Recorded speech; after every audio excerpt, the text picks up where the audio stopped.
누가복음의 시작은 예수님에 대한 이야기를 많은 사람들이 전하였고 그것을 전하려는 사람들이 많았다고 쓰여 있습니다. 그리고 누가복음의 저자도 그것을 처음부터 자세히 미루어 살펴보고 전하기 위해 누가복음을 작성하였다고 하십니다. 누가복음 1장 1절에서 2절에 우리 중에 이루어진 사실에 대하여 처음부터 목격자와 말씀에 일꾼된 자들이 전하여 준 그대로 내력을 저술하려고 붓을 든 사람이 많은지라. 성경은 어떤 사람이 어떻게 전하느냐에 따라 같은 사건임에도 약간의 차이가 있다는 것을 동영상 모세의 3가지 실수에서 볼 수 있었습니다. 그러나 성령의 감동으로 쓰여진 그 말씀의 본질은 변함이 없을 것입니다. 디모데후서 3장 15절에서 16절에 또 어려서부터 성경을 알았나니 성경은 능히 너로 하여금 그리스도 예수 안에 있는 믿음으로 말미암아 구원에 이르는 지혜가 있게 하느니라. 모든 성경은 하나님의 감동으로 된 것으로 교훈과 책망과 바르게 함과 의로 교육하기에 유익하니.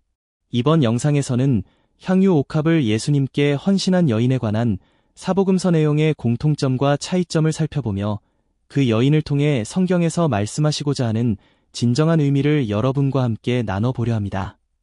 첫 번째로 향유 옥합의 사건이 일어난 장소에 대해 이야기해보려 합니다. 우선 마태복음, 마가복음에서는 베다니에 있는 나병 환자인 시몬의 집이라고 말씀하십니다. 마태복음 26장 6절에 예수께서 베다니 나병 환자 시몬의 집에 계실 때에, 마가복음 14장 3절에 예수께서 베다니 나병 환자 시몬의 집에서 식사하실 때에 한 여자가 매우 값진 향유고 순전한 나드 한 옥합을 가지고 와서 그 옥합을 깨뜨려 예수의 머리에 부으니. 그리고 요한복음에는 집주인의 이름은 나와 있지 않으나 그 동네는 베단이라고 설명하십니다.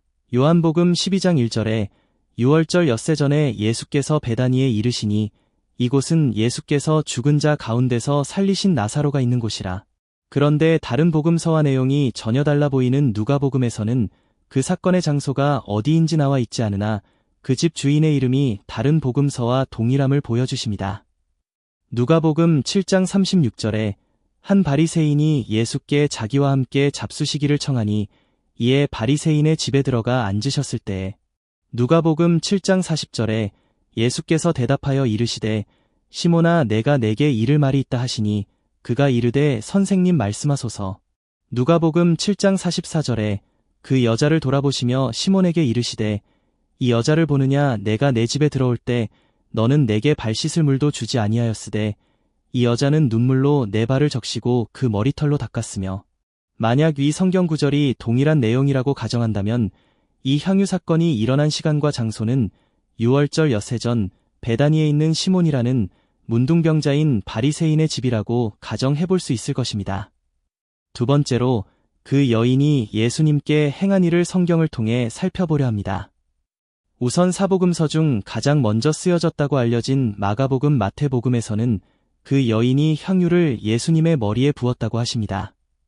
마태복음 26장 7절에 한 여자가 매우 귀한 향유 한 옥합을 가지고 나아와서 식사하시는 예수의 머리에 부으니.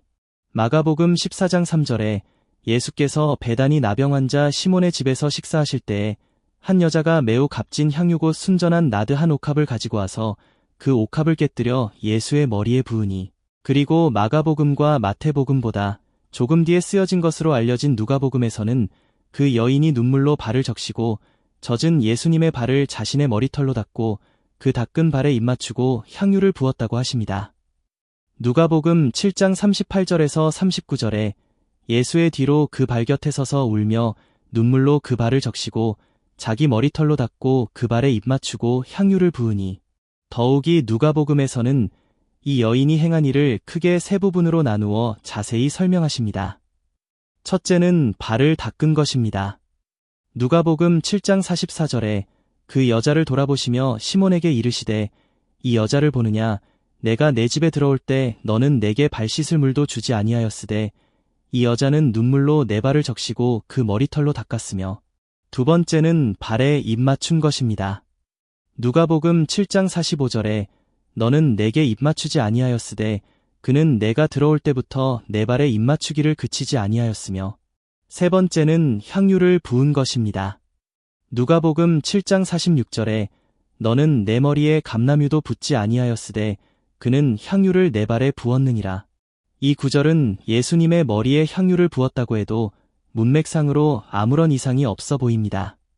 공교롭게도 후대에 쓰여진 것으로 알려져 있는 누가복음과 요한복음에서만 이 여인이 향유를 예수님의 발에 부었다고 서술되어 있습니다. 요한복음 12장 3절에 마리아는 지극히 비싼 향유 곧 순전한 나드 한 근을 가져다가 예수의 발에 붓고 자기 머리털로 그의 발을 닦으니 향유 냄새가 집에 가득하더라. 마지막으로 사복음서에 나타난 그 여인에 대한 이야기입니다.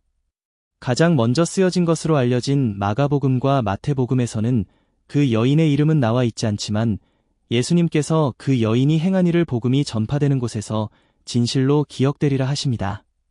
마태복음 26장 13절에 내가 진실로 너희에게 이르노니 온 천하에 어디서든지 이 복음이 전파되는 곳에서는 이 여자가 행한 일도 말하여 그를 기억하리라 하시니라. 마가복음 14장 9절에 내가 진실로 너희에게 이르노니 온 천하에 어디서든지 복음이 전파되는 곳에는 이 여자가 행한 일도 말하여 그를 기억하리라 하시니라. 반면에 가장 늦게 쓰여진 요한복음에서는 그 여인의 이름을 마리아라고 하십니다.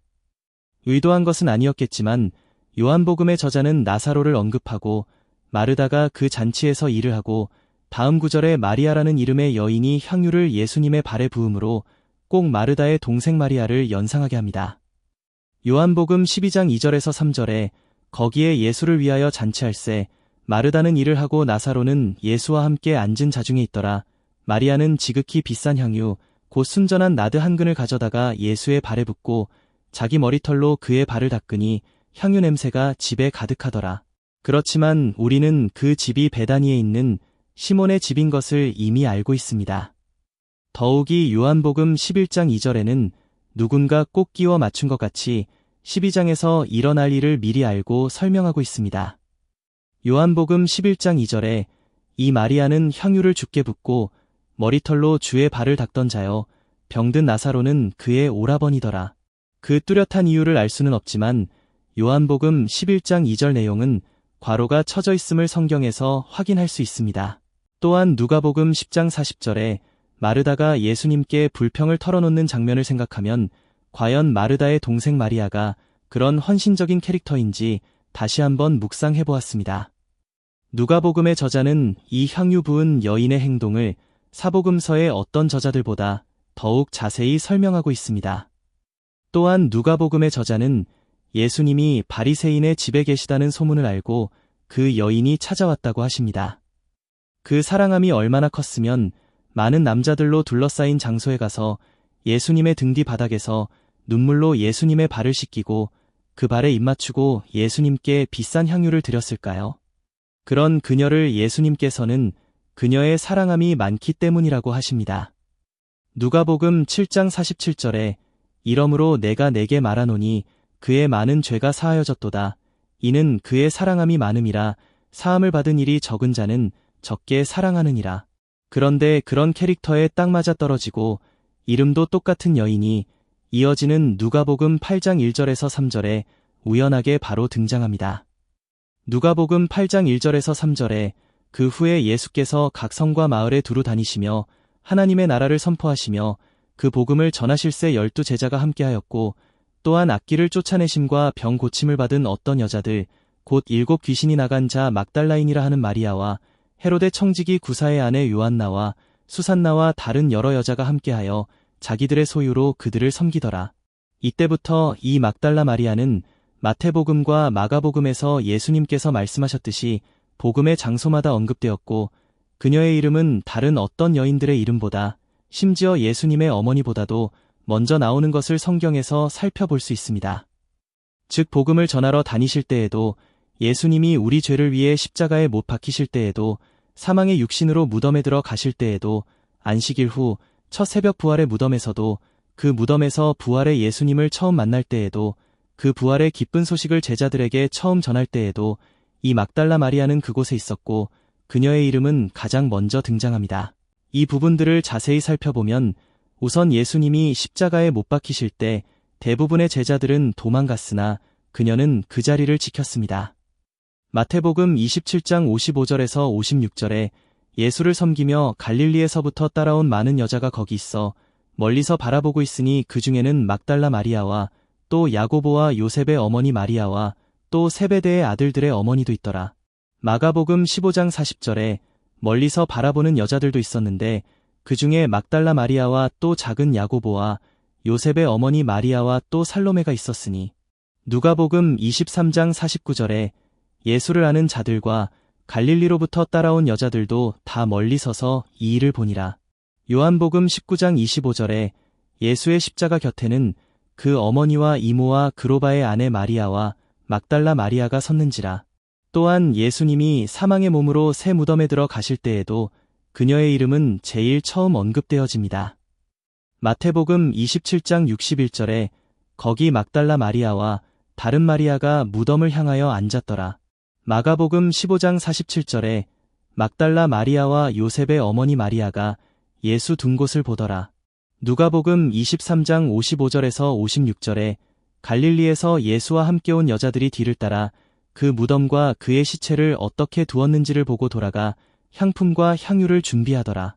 안식 후 첫 새벽 부활의 무덤가에도 그녀는 어김없이 그 자리에 있었습니다. 마태복음 28장 1절에 안식일이 다 지나고 안식 후 첫날이 되려는 새벽에 막달라 마리아와 다른 마리아가 무덤을 보려고 갔더니 마가복음 16장 1절에서 2절에 안식일이 지남에 막달라 마리아와 야고보의 어머니 마리아와 또 살로메가 가서 예수께 바르기 위하여 향품을 사다 두었다가 안식 후 첫날 매우 일찍이 해 돋을 때에 그 무덤으로 가며 누가복음 24장 1절에 안식 후 첫날 새벽에 이 여자들이 그 준비한 향품을 가지고 무덤에 가서 요한복음 20장 1절에 안식 후 첫날 일찍이 아직 어두울 때에 막달라 마리아가 무덤에 와서 돌이 무덤에서 옮겨진 것을 보고 그리고 기독교의 가장 핵심인 예수님의 부활을 가장 먼저 목격한 증인이 바로 이 막달라 마리아라고 성경은 서술하십니다.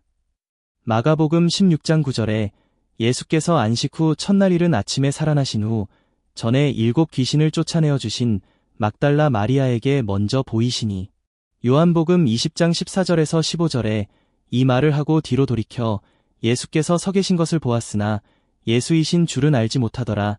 예수께서 이르시되 여자여 어찌하여 울며 누구를 찾느냐 하시니 마리아는 동산지기인 줄 알고 이르되 주여 당신이 옮겼거든 어디 두었는지 내게 이르소서 그리하면 내가 가져가리이다. 그리고 그 기쁘고 놀라운 부활의 소식을 다른 사람들에게 제일 먼저 전한 사람도 막달라 마리아였습니다. 마태복음 28장 10절에 이에 예수께서 이르시되 무서워하지 말라 가서 내 형제들에게 갈릴리로 가라 하라 거기서 나를 보리라 하시니라. 마가복음 16장 10절에 마리아가 가서 예수와 함께하던 사람들이 슬퍼하며 울고 있는 중에 이 일을 알림해 누가복음 24장 10절에 이 여자들은 막달라 마리아와 요한나와 야고보의 모친 마리아라 또 그들과 함께한 다른 여자들도 이것을 사도들에게 알리니라. 요한복음 20장 18절에 막달라 마리아가 가서 제자들에게 내가 주를 보았다 하고 또 주께서 자기에게 이렇게 말씀하셨다 이르니라. 이번 영상에서는 예수님을 뜨겁게 사랑하고 그 사랑에 감사해했던 한 여인이 어떤 마음으로 예수님을 따랐는지 그리고 그런 그녀의 마음을 복음이 전파되는 모든 곳에서 기념하게 하신 성경의 의도를 생각해 보았습니다. 그러면서 과연 저와 저희 가족은 하나님께서 우리에게 그토록 주시고자 하셨던 구원과 영생을 진심으로 정말 진심으로 느끼고 감사하고 있는지를 깊이 되돌아보는 시간이었습니다. 또한 두드러지는 12사도들의 행적에 비해 조용히 묵묵히 모든 자리에서 예수님을 섬겼던 그 여인을 통해 현대에 우리가 지향해야 하는 신앙생활이 어떤 것인지를 설계하는 소중한 시간이었습니다. 마가복음 24장 53절에 늘 성전에서 하나님을 찬송하니라. 감사합니다.